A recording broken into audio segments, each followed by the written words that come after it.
वुल्फमैन 2025 की American horror film है जो लीग वानेल ने डायरेक्ट की और स्क्रीन प्ले कॉर्बेट टक के साथ लिखा। यह फिल्म द वुल्फमैन 1941 का एक रीब्यूट है और इसमें क्रिस्टोफर एबट, जूलिया गार्नर और सैम जेगर ने काम किया है। कहानी एक फैमिली मैन के इर्द गिर्द घूमती है जो अपनी बीवी और बेटी को एक वेयरवुल्फ से बचाने की कोशिश करता है, लेकिन खुद इस क्रिएचर का शिकार होकर धीरे धीरे उसमें बदल जाता है। 1995 जब एक आदमी अर्जन के दूर दराज पहाड़ों में गायब हो जाता है, इस वाक्य ने पूरे इलाके में सनसनी मचा दी। उसके गायब होने के बाद लोग एक भेड़िए जैसे दिखने वाले इंसान को देखने की बातें करने लगे। लोग कहने लगे कि शायद वहां के जंगली जानवरों में कोई वायरस फैला है जो इंसानों पर असर कर रहा है। ऐसे में एक आदमी और उसका छोटा बेटा शिकार के लिए उस इलाके में गए। उस आदमी का नाम ग्रेडी था। वह एक मजबूत और हिम्मत वाला शख्स था, जबकि उसका बेटा मासूम और भोला था। दोनों जंगल में शिकार की तलाश में थे कि अचानक एक भेड़िए जैसे दिखने वाला वेयरवुल्फ उनके सामने आ गया। उस भेड़िए की एक झलक ने उनका खून सुखा दिया।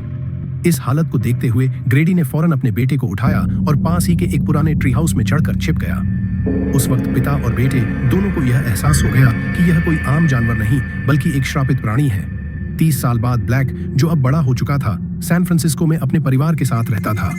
उसकी बीवी शार्लेट एक मेहनती और समझदार औरत थी और उनकी बेटी जिंजर पूरे घर की रौनक थी।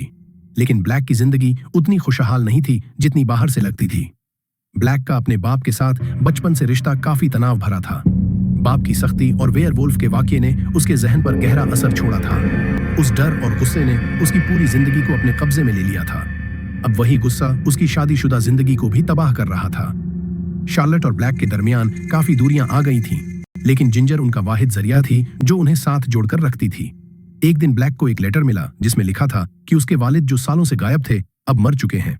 साथ ही उसे अपने बचपन के घर की चाबी भी भेजी गई। यह खबर ब्लैक को माजी में ले गई और उसने सोचा कि वह अपनी बीवी और बेटी को वहां ले जाकर सब कुछ फिर से ठीक कर सकता है। लेकिन उसे अंदाजा नहीं था कि वह एक खौफनाक दुनिया में कदम रखने जा रहा है जिससे वह बचकर निकला था। रास्ते में वह डेरेक नाम के एक आदमी से मिला जो उन्हें रास्ता दिखाने का वादा करता है। जैसे ही वह अपने पुराने घर के पास पहुंचते हैं, अंधेरा होने लगता है। तभी झाड़ियों से वही खौफनाक वेयरवुल्फ बाहर निकलकर उन पर हमला कर देता है। वह वेयरवुल्फ डेरेक पर झपट पड़ता है और अपने नुकीले पंजों और दांतों से उसे जकड़ लेता है। ब्लैक का हाथ भी वेयरवुल्फ के पंजों से घायल हो जाता है, लेकिन किसी तरह ब्लैक अपनी फैमिली को लेकर घर के अंदर भाग जाता है। घर के अंदर जाकर वह जनरेटर स्टार्ट करता है और दरवाजों को लॉक कर देता है। लेकिन बाहर वेयरवुल्फ की गुर्राहट और खरोंचने की आवाजें दिल दहला देने वाली होती हैं। सबसे खतरनाक बात यह होती है कि ब्लैक की हालत तेजी से खराब हो रही होती है। खरोंच लगने के बाद वह धीरे धीरे बदलने लगता है। उसकी आंखें अजीब हो जाती हैं, जिस्म पर मोटे बाल निकलने लगते हैं और हड्डियां चटकने लगती हैं। दर्द से तड़पते हुए ब्लैक को एहसास होता है कि वह खुद भी वेयरवुल्फ बन रहा है। यह देखकर शार्लेट का दिल टूट जाता है, लेकिन वह हिम्मत नहीं हारती। जब वेयरवुल्फ दरवाजा तोड़कर अंदर घुसने की कोशिश करता है तो शार्लेट उस पर हथौड़े से वार करती है। वेयरवुल्फ पीछे हट जाता है, लेकिन अब तक ब्लैक पूरी तरह बदल चुका होता है। ब्लैक को समझ आता है कि वह अपनी फैमिली के लिए खतरा बन गया है, लेकिन एक बाप और पति होने के नाते वह अपनी फैमिली को बचाने का फैसला करता है। आखिर में एक खौफनाक लड़ाई होती है जिसमें ब्लैक, जो अब आधा वेयरवुल्फ और आधा इंसान होता है, उस वेयरवुल्फ का सामना करता है। लड़ाई इतनी खतरनाक होती है कि पूरा घर हिलने लगता है, लेकिन ब्लैक किसी तरह वेयरवुल्फ को मार डालता है। लेकिन अब वह खुद अपनी फैमिली के लिए एक खतरा बन चुका होता है। शार्लेट अपने और अपनी बेटी को बचाने के लिए ब्लैक को गोली मार देती है।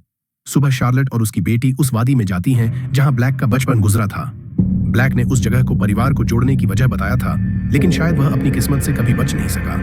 और यहाँ पर इस मूवी का होता है द एंड। ये मूवी इमोशंस पर बनी है, जिसमें दिखाया गया है कि कैसे 30 साल बाद भी ब्लैक की जिंदगी कभी ठीक नहीं हो सकती थी और वह हमेशा के लिए अपनी फैमिली से जुदा हो गया।